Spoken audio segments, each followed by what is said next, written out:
5G is the next big step in mobile communication technology.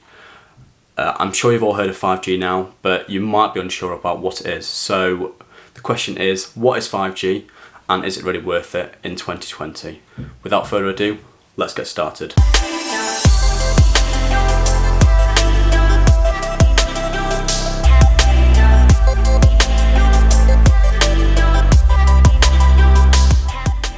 If you're new to the channel and want to stay up to date with all the latest technology developments, make sure you hit that subscribe button in the corner there. It really does help the channel, and make sure you turn on that bell icon so you get a notification as soon as I release a new video. There are three key differences about 5G when comparing it to 4G. So the first one is pretty obvious. It's noticeably faster, and considerably faster at that. 4G was reaching speeds of 15 to 20 megabytes per second, which is fairly slow, and your Wi-Fi is considerably better than that speed. But 5G brings and moves technology on, which would reach speeds of up to 150 to 200 megabytes per second, which is obviously considerably faster and actually is even faster than some home broadbands. So 5G is a great increase in speeds. It means you can do things like video streaming, game streaming, and also driverless cars. The second main difference is it's reduced in latency. And in plain English, that basically means that when establishing a new connection, 5G is going to be considerably faster at doing that. So be able to move from one area to another and establish a 5G connection super fast, which would be really good for people who commute a lot, who are on the train, travelling, and obviously will allow you to get things done at a much faster rate. For gaming streaming services, which have become a really popular thing in 2020 with things like the Google Stadia and the GeForce Now, 5G is obviously going to be very, very important in their development.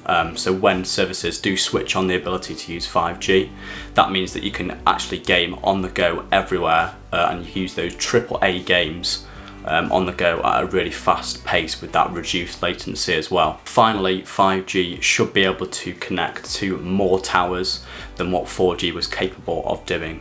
So that basically means that when you are in a public area with a lot of people, 5G will be faster, will be able to connect to more towers and bring you the best possible speed, which again is a big improvement from that of 4G. The next question is 5G really worth it in 2020?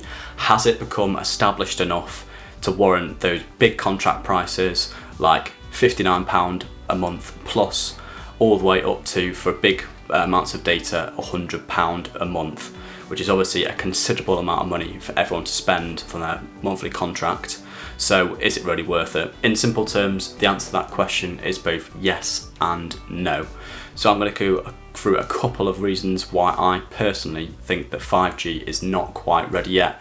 It's not quite established there on mobile technology, so the amount of mobiles that actually support 5G, and actually the network building of 5G in the UK. When 5G really became a first prominent thing last year, there was only 5 UK cities that actually supported 5G. So obviously that's very, very minimal and not worth it for the average consumer.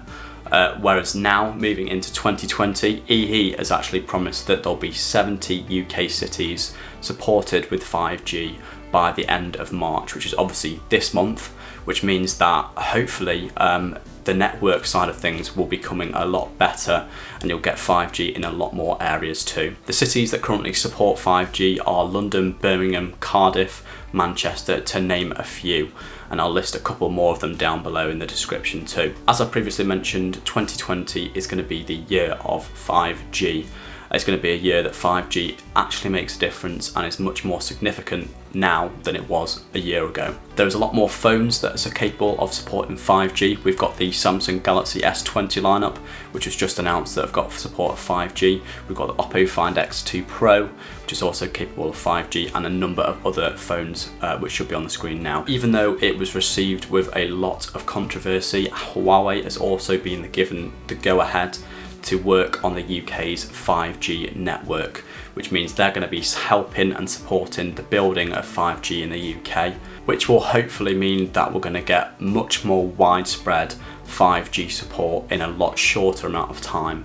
The time frame is probably going to be the next year or so to really push that 5G network and get it to the place that it should be for most consumers. In summary, should you go out and buy a 5G network? Well, it's completely up to you. I've given my opinion, and I don't think that 5G personally is ready yet for the average consumer.